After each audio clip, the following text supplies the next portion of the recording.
It is standard etiquette to take off your shoes, luggage, or coat from an unoccupied seat when a public transit system becomes congested and another rider needs a seat. One teenager, nevertheless, had to learn this lesson the hard way. She learned a terrible lesson from the LAPD, despite criticism directed against the officer. Was he going too far? Welcome to USA Stories channel. Do not forget to subscribe and activate the bell button to receive all new updates. Now let's go to the story. On the Metro Red Line, Bethany Nava was ordered to get off by a police officer who was implementing the rule against placing feet on chairs. As stated by the LA Times, video of Nava's conversation with the LAPD sergeant started to emerge almost instantly. The 18-year-old is heard being asked to off the train and being motioned to stand up at the start of the video. "When you didn't, I already instructed you what to do. You ignored my orders." The youngster, who ostensibly refused to take off her feet from the seat so that other passengers, some of whom were elderly, could sit down, was informed by the officer, "You're getting off the train." Regretfully, the entitled girl defied the officer's orders once more. That's when the situation changed. Grabbing Nava's arm, the Los Angeles policeman started to remove the girl from the train. "Cease! Leave me alone!" she urged. She objected even more, saying, "I paid to be on the train. I'm getting off the train because of you." She said, "I can't get my stuff," as she persisted in her resistance. She was violently pulled off the public transit system by her arm by the LAPD officer. The Daily Mail stated that the cop pinned Nava against the platform wall after removing her off the city metro. "This is not fair that you took me off the train because I had my foot there because I was comfortable like that," she said. She started crying as spectators said it wasn't a big problem and pleaded with the police not to do this. But Nava persisted in resisting after calling the officer a derogatory term, and others started to assemble around her. The policeman had to make a backup call.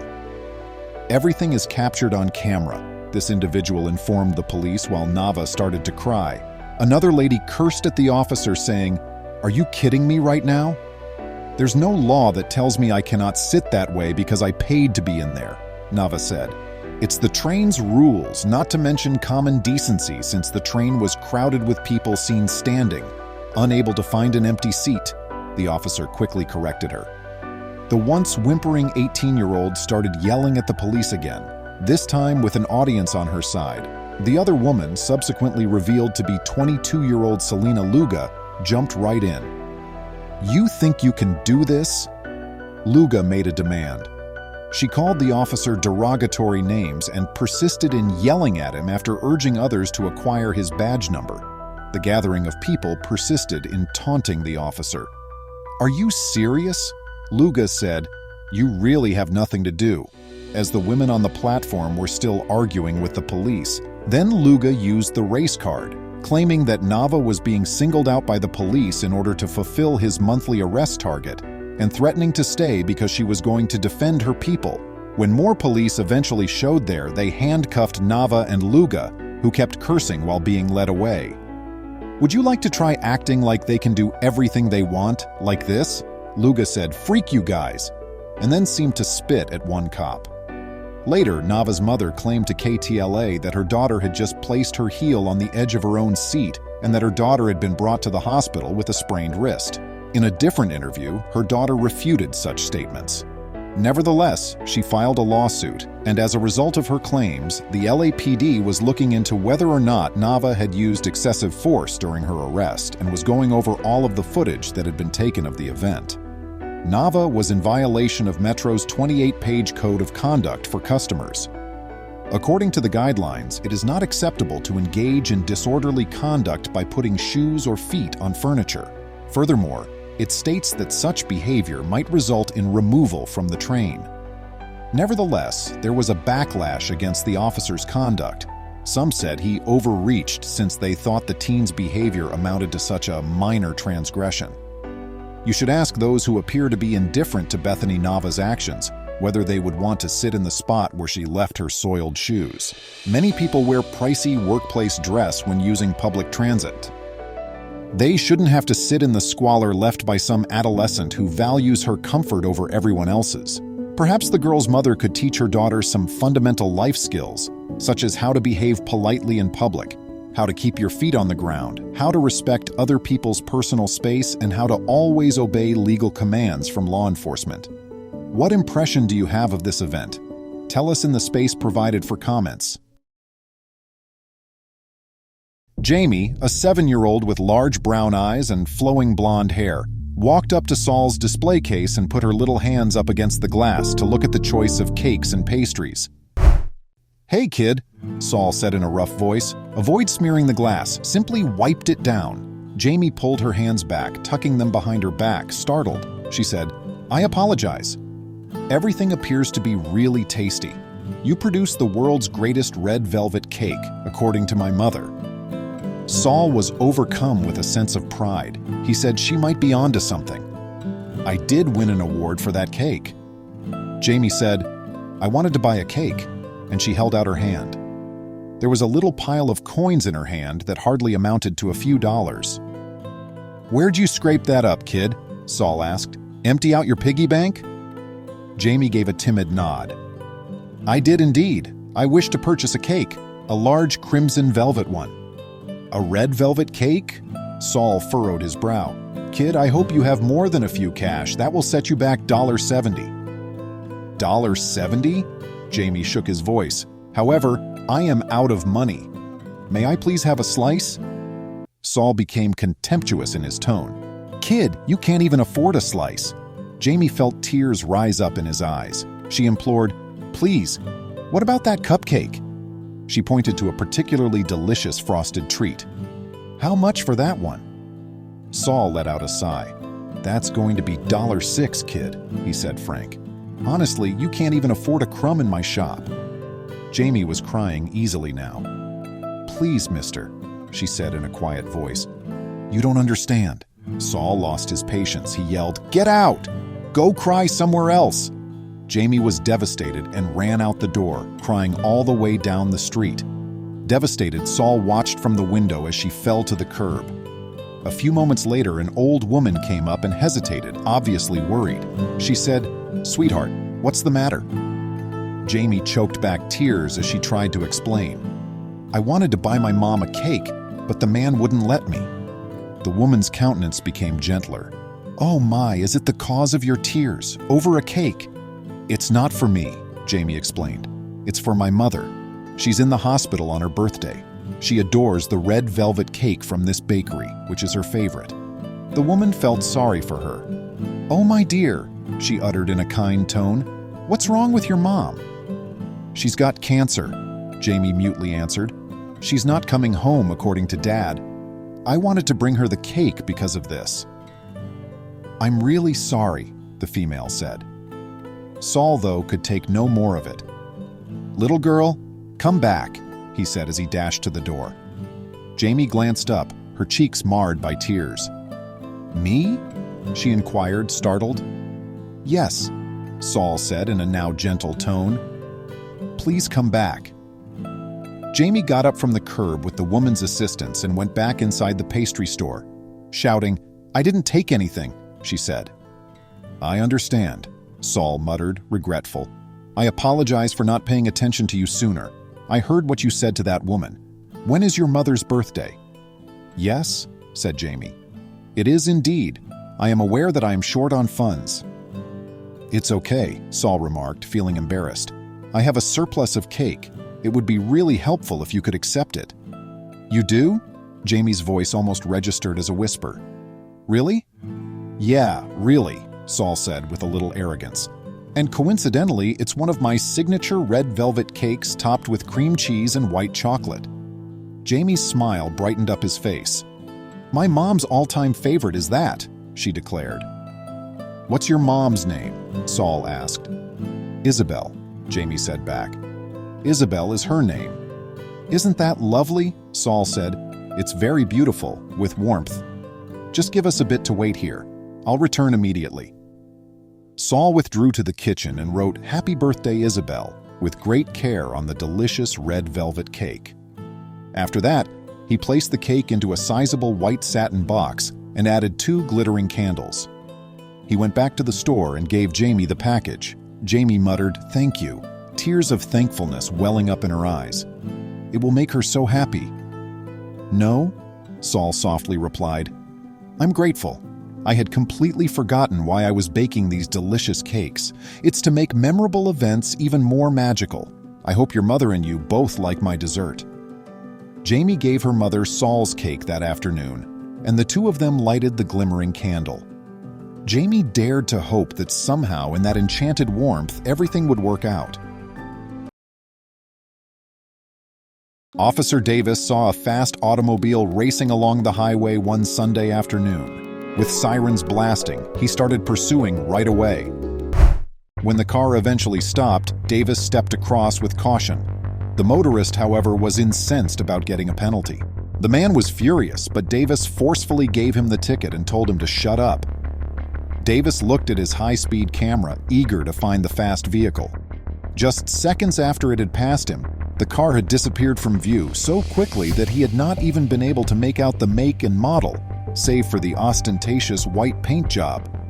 Davis was worried that the camera might not have taken a clear picture, so he had it set up to take pictures of any cars that were speeding. Luckily, the final 4 numbers on the license plate were captured by the camera, which he believed would be enough to identify the owner. Officer Davis was determined to identify the white car and make the driver accountable, so he decided to wait until rush hour and issue a few more citations for minor infractions.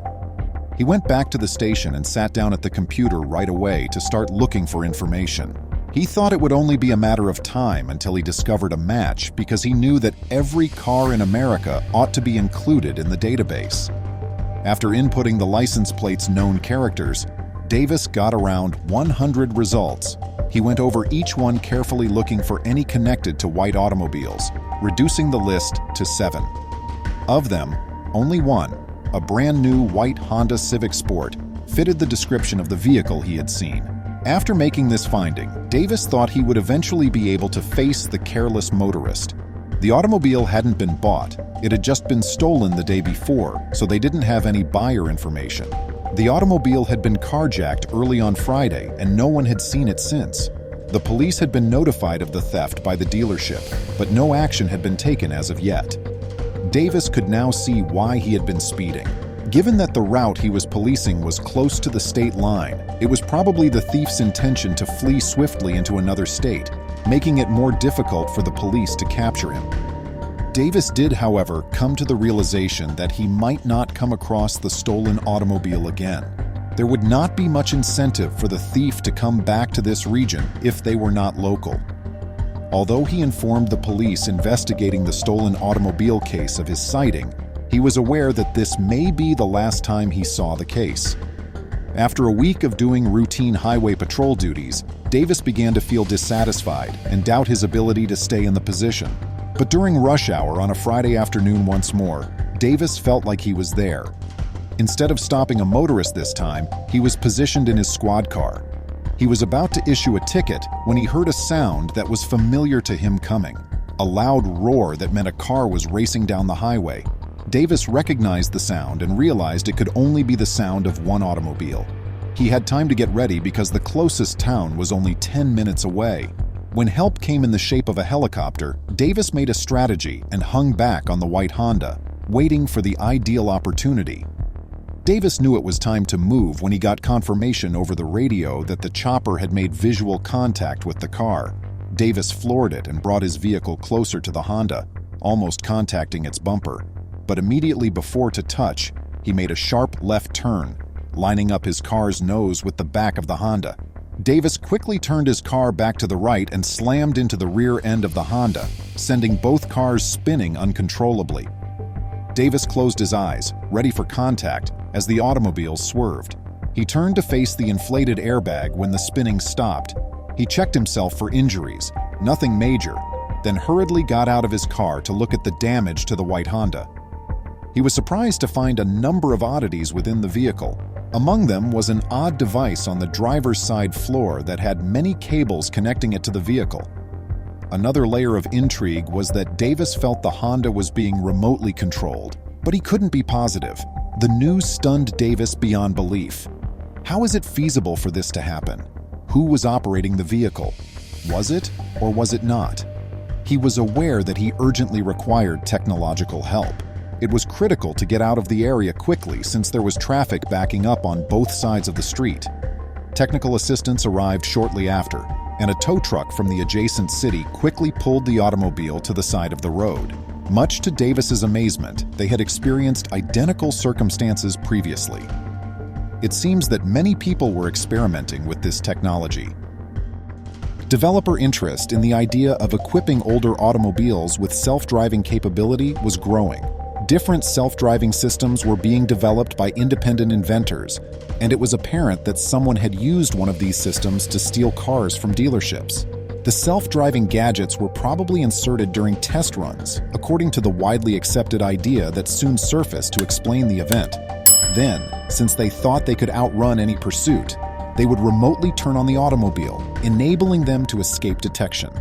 They intended to smash the automobile into a body of water and wipe out any trace if they were ever in danger of being discovered.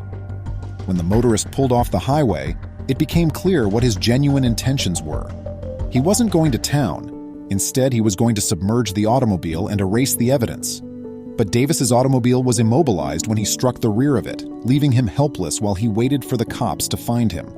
The motorist decided to stay at the spot after realizing there was no way out.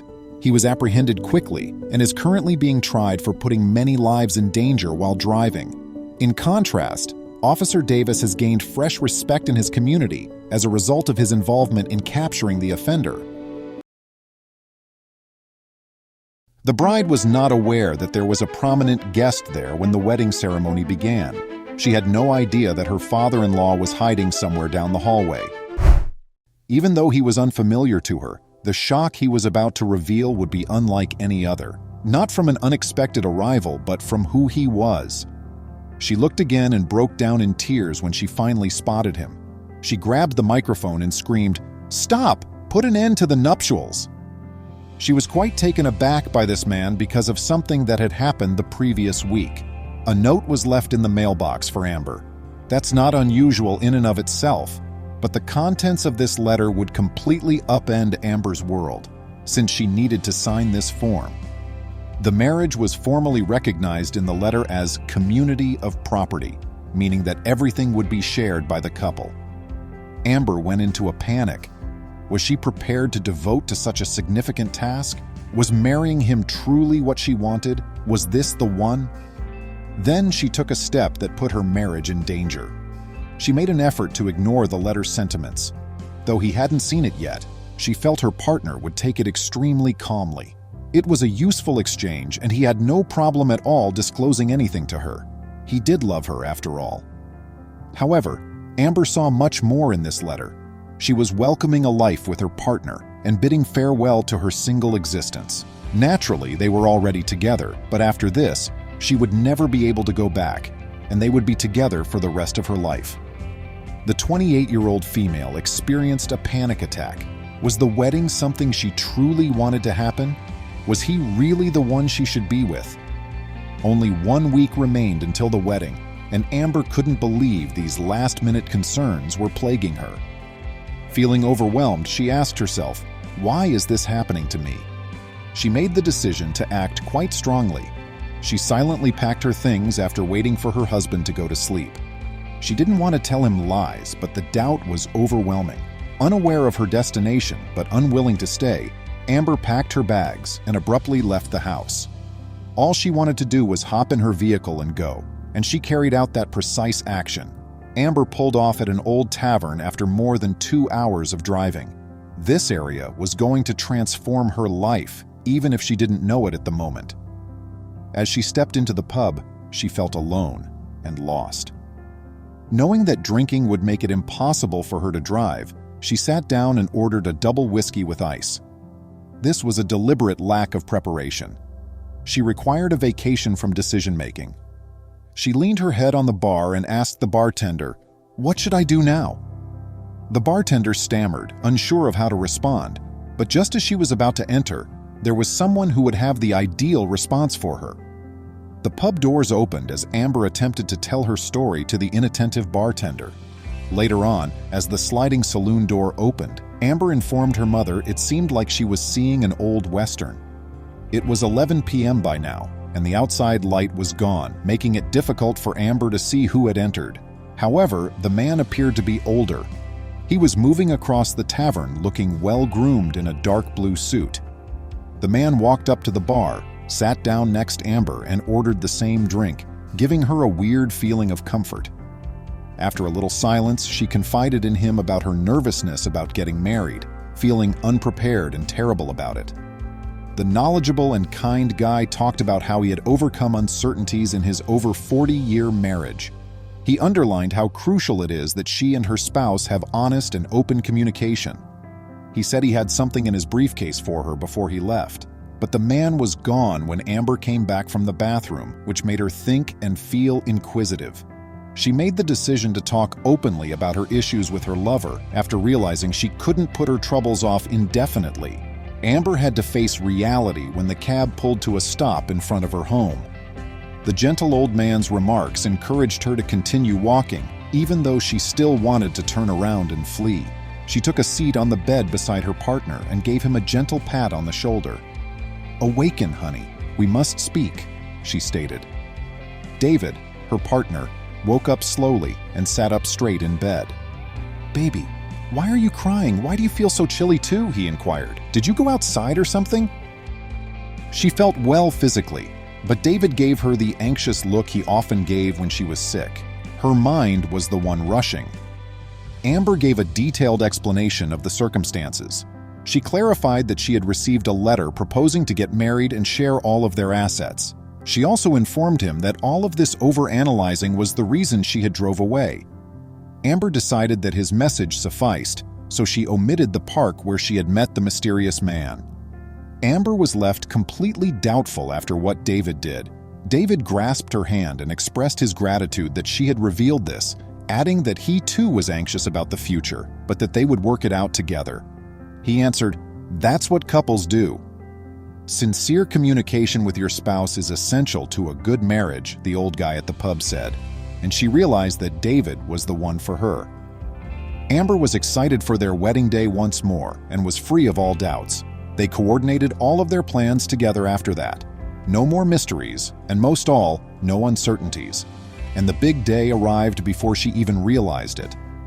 However, their nuptials would take an even more peculiar turn. Amber was ready. She was beaming from ear to ear and was dressed elegantly in white. The excited soon-to-be bride told her closest friend, "I just know that today is going to be perfect." The entire family was there at the wedding, which was taking place in a charming small chapel a few villages away. David's father had moved to Canada following the loss of his wife, but Amber had not yet met him. David had told her things about him that piqued her interest, and she was excited to meet him at the wedding. But as the ceremony started, his chair was still vacant, which raised suspicions. They were preparing to move forward without him when something unexpected happened. Amber was shocked when a guy emerged from behind the curtain and entered the platform, as the priest was asking whether anyone was against the marriage. She was surprised to see the man there. It was the same one she had met in the pub. He walked over to the pair, gave David a hug, and said something in a whisper to Amber. Unable to process what was happening, she cried out to terminate the wedding since she was so emotional. The crowd was taken aback. With great care, the guy removed the pastor's microphone and made his introduction. Since half of the audience knew the man previously, notably David's family, they weren't shocked by this incident. But Amber, who was still staring at him with her huge eyes, was interested to hear what he had to say. He identified himself as David's father and told Amber and the other half of the crowd that he had traveled from Canada to watch his son be married to this particular woman. He said that a week prior, fate had already brought Amber and him together. However, the most remarkable thing was still to come. "For I had promised you the contents of my briefcase, and had told you that those contents would completely remove your doubts about the future with this very man you are about to marry," stated the man. His coat pocket held a little package that he took out. "This was in my briefcase when I met you," he said. He showed Amber what was inside the package after opening it. It has a velvet cushion inside and a lovely antique ring fastened in the middle.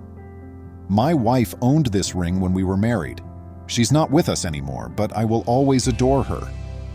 If you could accept both this and my son's rings, It would be an honor for me. It's how I'm wishing you a happy marriage. I have no doubt that as you become older together, you two will develop a solid and loving bond." Abundant with feelings, Amber said a sincere yes to the ring. She turned to David after giving the now unmysterious man a hug. After exchanging vows, the pair tied the knot, optimistic about their future.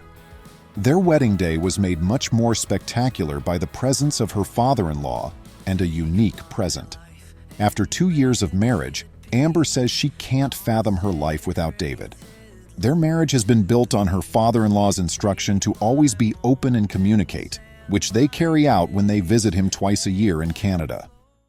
Please remember to subscribe to our channel, give us a thumbs up, and turn on the notification bell so you won't miss any of our videos.